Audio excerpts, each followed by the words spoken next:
ये आकाशवाणी है। कार्यक्रम स्पॉटलाइट में प्रस्तुत है जल शक्ति मंत्रालय के कार्यों व उपलब्धियों पर केंद्रीय जल शक्ति मंत्री श्री गजेंद्र सिंह शेखावत से आकाशवाणी संवाददाता आशुतोष शुक्ला की विशेष बातचीत। नमस्कार श्रोताओं, जल के बिना जीवन असंभव है। जल जीवन, आजीविका, खाद्य सुरक्षा और विकास के लिए एक मौलिक संसाधन है। यह एक सीमित संसाधन भी है।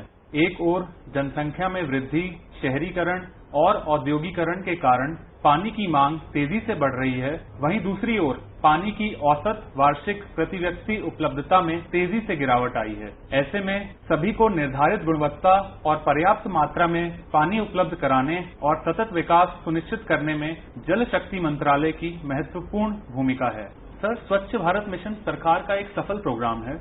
इसका ग्रामीण इलाकों पर क्या प्रभाव पड़ा है? 2014 में प्रधानमंत्री बनने के बाद नरेंद्र मोदी जी ने जब लाल किले के प्राचीर से देश का आह्वान करते हुए स्वच्छता की बात की, तब देश में शायद कोई इस बात की कल्पना भी नहीं कर सकता था कि देश का प्रधानमंत्री लाल किले के प्राचीर से शौचालय और स्वच्छता जैसे विषय में देश का आह्वान करेगा।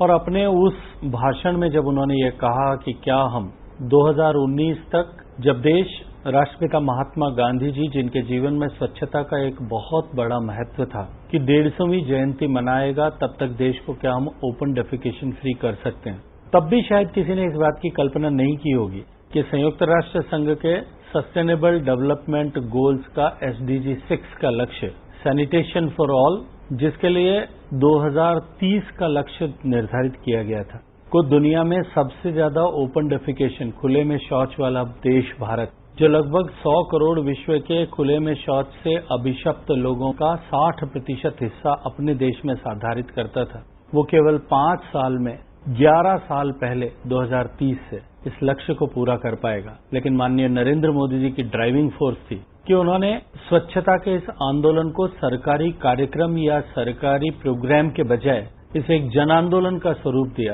प्रधानमंत्री से लेकर के गांव में चुने हुए छोटे जनप्रतिनिधि वार्ड पंच तक, और गांव के विद्यालयों में पढ़ने वाले छोटे बच्चे से लेकर के देश के सारे सेलिब्रिटीज तक, जब सब एक साथ इस मिशन के साथ जुड़े तो ये सपना साकार हुआ। दुनिया भर के अध्ययन ये बताते हैं, bill and Melinda Gates foundation, world bank और इसके अलावा भी अन्य स्टडीज ये बताती हैं कि इससे देश के नेशनल हेल्थ इंडेक्स में बढ़ोतरी हुई है, और साथ ही साथ में जो वेक्टर बोर्न डिजीजेज, जो पानी के प्रदूषण के कारण से जो बीमारियां फैलती हैं, जिनका हिस्सा लगभग देश में कुल होने वाली बीमारियों का 65% से अधिक होता है, में एक बहुत बड़ी गिरावट दर्ज की गई है।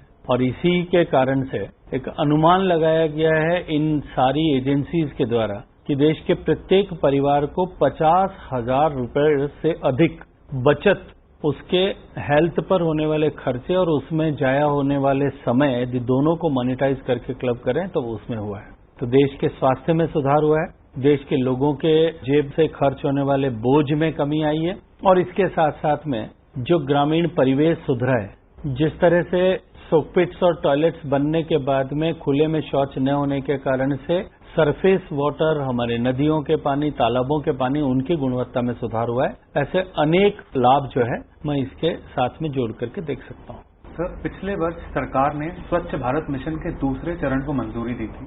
स्वच्छ भारत मिशन 2.0 के लक्ष्य क्या है? देखिए, जब माननीय प्रधानमंत्री जी ने, जैसा मैंने कहा कि ये लक्ष्य तय किया था कि हम 2019 तक देश को खुले में शौच से मुक्त करेंगे। 2 अक्टूबर 2019 को गांधीनगर में जब देश ने माननीय प्रधानमंत्री जी के श्रीमुख से अपने आप को खुले में शौच से मुक्त ऐसा देश घोषित किया, तब माननीय प्रधानमंत्री जी ने एक नई अवधारणा देश के सामने रखी, और अपने उद्बोधन में उन्होंने कहा कि बेशक हमने एक बहुत बड़ा मील का पत्थर जो है ऐसा लक्ष्य हासिल किया है, लेकिन ये हमारा अंतिम लक्ष्य नहीं है, ये एक पायदान मात्र है, और हमारा लक्ष्य है संपूर्ण स्वच्छता की ओर अपने देश को लेकर के जाना। ग्रामीण क्षेत्र में सॉलिड और लिक्विड, इन दोनों वेस्ट, जो घर से ग्रे वाटर निकलता है उसका ठीक से उपचार हो, जो उपयोग के बाद पानी निकलता है उसका उपचार के बाद में पुनरुपयोग हो, और जो सॉलिड वेस्ट है, जिसमें हम प्लास्टिक वेस्ट को भी मान सकते हैं, जिसमें हम ऑर्गेनिक वेस्ट को भी मान सकते हैं, और इसके अतिरिक्त जो हमारे पशुधन का गोबर जो है, इन तीनों का ठीक से निस्तारण हो, इसके लिए इंफ्रास्ट्रक्चर बने और इसके लिए वायुमंडल भी बने। और इसके बाद जो शौचालयों का निर्माण किया गया था उसमें जो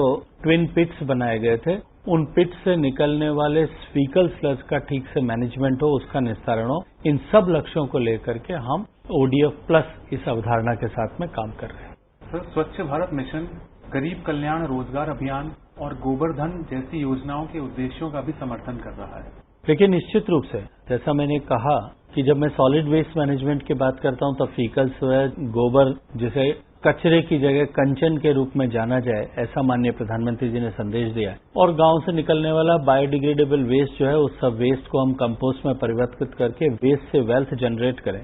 संपूर्ण स्वच्छता का ये मॉडल निश्चित रूप से देश को न केवल स्वच्छता अपितु स्वास्थ्य के भी एक अगले पायदान पर ले जाने में कामयाब होगा। सर, कोविड के खिलाफ लड़ाई में स्वच्छता एक महत्वपूर्ण हथियार है। आपका मंत्रालय कोविड के खिलाफ लड़ाई में कैसे योगदान दे रहा है? देखिए, हम सब जानते हैं कि कोविड, जैसा आपने कहा कि स्वच्छता उसमें एक बहुत बड़ा हथियार था। खुले में शौच से मुक्ति के कारण से देश को कोविड की लड़ाई में बहुत सुविधा हुई।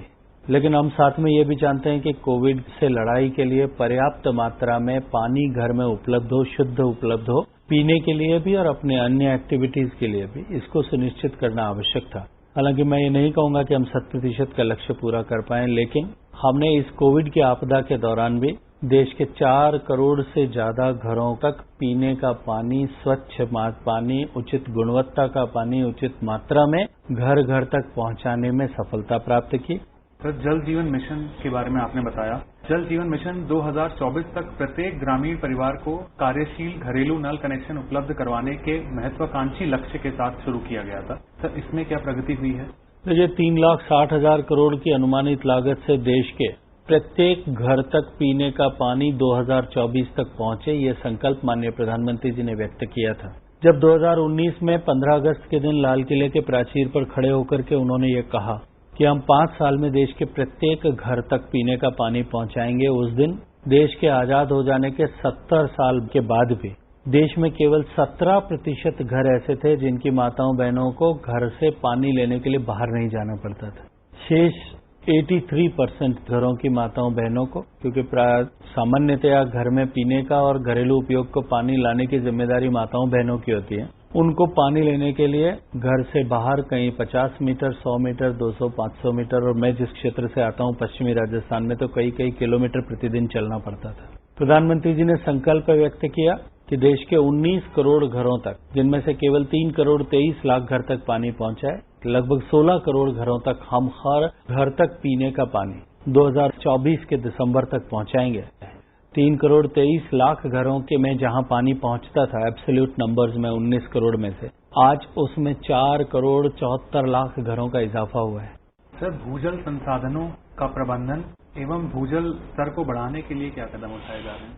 देखिए, भूजल की महत्ता भारत के दृष्टिकोण से बहुत अधिक है, क्योंकि हमारी 65% निर्भरता जो है वो भूगर्भ के जल पर है।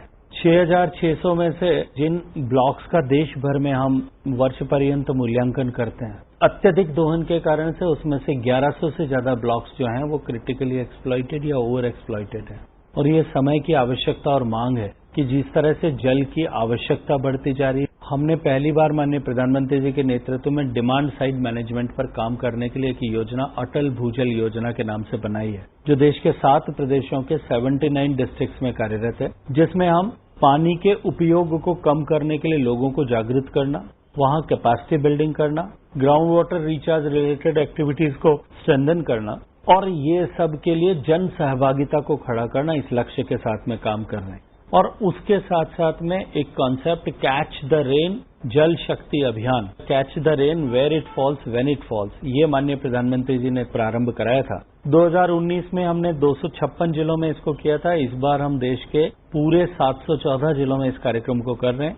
सर, हमारे देश में कुछ ऐसे क्षेत्र हैं जहां पर पानी में नाइट्रेट, फ्लोराइड और आर्सेनिक जैसी अशुद्धियां पाई जाती हैं। इस समस्या को कैसे दूर किया जा रहा है? देश भर में लगभग 27,000 से ज्यादा ऐसे हैबिटेशंस आइडेंटिफाइड किए गए थे जहां पर आर्सेनिक, फ्लोराइड्स और या अन्य हैवी मेटल्स और सैलिनिटी ऐसे प्रदूषण भूगर्भ के जल में है। माननीय प्रधानमंत्री जी के नेतृत्व में हमने 2017 में एक मिशन मोड में national rural drinking water programme में एक वाटर क्वालिटी सबमिशन बना करके राज्यों को 60% अनुदान दे करके ऐसे क्षेत्रों में प्रायोरिटी के साथ में काम करें, ऐसी योजना प्रारंभ की थी। मैं आज प्रसन्नता के साथ में कह सकता हूं कि उन 27,000 में से कुछ 100 से कुछ कम हैबिटेशन को छोड़कर बाकी सब जगह हमने या तो नल से जल पहुंचाने में कामयाबी प्राप्त की है, अन्यथा वहां कम से कम एक कम्युनिटी वाटर ट्रीटमेंट प्लांट ऐसा लगाया है ताकि पीने के लिए 10 लीटर का पानी निःशुल्क जो है वो फिल्टर्ड पानी उनको मिल सके। खाद्य सुरक्षा सिंचाई की उपलब्धता पर निर्भर है।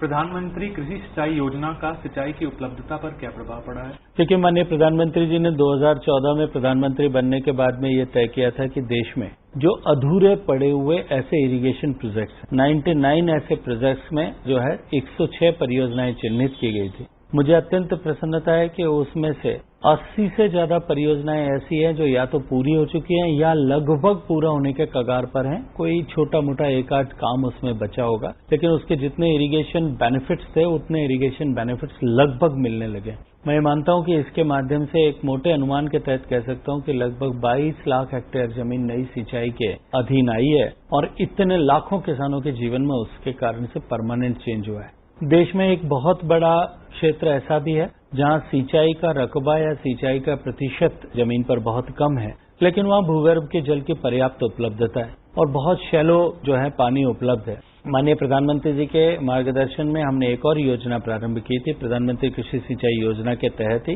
हर खेत को पानी और उसका एक सब कॉम्पोनेंट जो है वो भूगर्भ के जल पर भूजल पर आधारित योजना। मुझे अत्यंत प्रसन्नता है कि हमने हजारों की संख्या में ट्यूबवेल्स जो है ऐसे क्षेत्रों में भारत सरकार के सहयोग से इंस्टॉल किए हैं। न केवल ट्यूबवेल बनाया है अपितु मशीन लगाना, पाइप लगाना, 100 मीटर तक का वो स्प्रिंकलर सिस्टम उनको देना, ये सब इंटीग्रेटेड सपोर्ट जो है वो हम भारत सरकार की तरफ से किसानों को देते हैं, जिसका व्यापक परिवर्तन किसानों के जीवन में हुआ है। हमारे देश में कुछ क्षेत्र हैं जो बाढ़ग्रस्त रहते हैं और कुछ क्षेत्र हैं जो सूखाग्रस्त रहते हैं। ऐसे में नदियों को आपस में जोड़ना इस समस्या का एक समाधान उभर कर आया था। सर, नदियों को आपस में जोड़ने की दिशा में क्या प्रगति हुई है? देखिए, ये सत्य है कि देश के लगभग 18% भूभाग में हर साल बाढ़ का सामना करना होता है और लगभग 13-14% भूभाग में हर साल सूखा पड़ता है। इसलिए यह आदर्श स्थिति हो सकती है कि हम सरप्लस बेसिन का पानी डेफिसिट बेसिन में ट्रांसफर करें। माननीय अटल जी ने यह सपना देखा था और उन्होंने सुरेश प्रभु जी के नेतृत्व में एक टास्क फोर्स बनाई थी जिसने देश भर की परिस्थितियों का अध्ययन किया था, लेकिन दुर्भाग्य से वो सरकार चली गई, इम्प्लीमेंट नहीं कर पाई। नई सरकारों ने इसे प्राथमिकता से नहीं लिया, लेकिन 2014 में प्रधानमंत्री बनने के बाद माननीय नरेंद्र मोदी जी ने इस काम को फिर अटल जी का सपना पूरा करने के लिए इस काम को पुनः हाथ में लिया। 30-31 लिंक आइडेंटिफाई किए गए जहां इस तरह से डेफिसिट बेसिन में पानी ट्रांसफर किया जा सकता है। उनकी प्री फिजिबिलिटी रिपोर्ट बनी, उनकी डीपीआरस बनी। नेशनल पर्सपेक्टिव प्लान में 5 ऐसी परियोजनाओं को चिन्हित किया गया जिनको प्राथमिकता से पूरा करना है। लेकिन चूंकि हम जानते हैं जल संविधान अनुरूप व्यवस्था के तहत राज्यों का विषय है, इसलिए राज्यों को उसमें अपना जो है एमओयू करना होता है, अपनी सहमति व्यक्त करनी होती है। राज्यों के बीच में सहमति न बन पाने के कारण कुछ विलंब हुआ था, लेकिन आज मैं आपके चैनल के माध्यम से आपके प्लेटफॉर्म पर धन्यवाद देना चाहता हूं उत्तर प्रदेश के माननीय मुख्यमंत्री आदित्यनाथ योगी जी का और मध्य प्रदेश के माननीय मुख्यमंत्री शिवराज सिंह जी चौहान का कि उन दोनों ने सहृदयता पूर्वक साथ बैठ करके एक व्यापक हित में निर्णय लिया और दोनों राज्यों का ट्राइपार्टाइट एग्रीमेंट जो है त्रिपक्षीय समझौता भारत सरकार के साथ में हुआ है। तो नदियों के जोड़ने का जो स्वप्न पिछले 30 साल से माननीय अटल जी के आंखों से देश ने देखा था, वो सपना पूरा होने की तरफ आगे बढ़ रहा है और माननीय नरेंद्र मोदी जी के नेतृत्व में हम इसे पूरा करेंगे। ये एक लिंक की बात मैंने आपके साथ में की है, इसी से प्रेरित होकर के इसी इनिशिएटिव से आगे बढ़ करके अन्य लिंक्स पर भी इसी तरह का काम करने की तैयारी प्रारंभ हो चुकी है। आकाशवाणी पर हमारे साथ जुड़ने और हमारे श्रोताओं को जल शक्ति मंत्रालय के कार्यों व उपलब्धियों के बारे में बताने के लिए धन्यवाद। धन्यवाद। अभी आप सुन रहे थे कार्यक्रम स्पॉटलाइट में जल शक्ति मंत्रालय के कार्यों व उपलब्धियों पर केंद्रीय जल शक्ति मंत्री श्री गजेंद्र सिंह शेखावत से आकाशवाणी संवाददाता आशुतोष शुक्ला की विशेष बातचीत। ये कार्यक्रम आकाशवाणी के समाचार सेवा प्रभाग द्वारा प्रस्तुत किया गया। इसे आप हमारे mobile app news on AIR और YouTube channel news on AIR official पर भी सुन सकते हैं। इस कार्यक्रम के संबंध में अपनी प्रतिक्रिया आप हमें ईमेल कर सकते हैं। पता है airnsttalks@gmail.com। ये कार्यक्रम फिर से सुनने के लिए लॉग ऑन करें हमारी वेबसाइट newsonair.nic.in।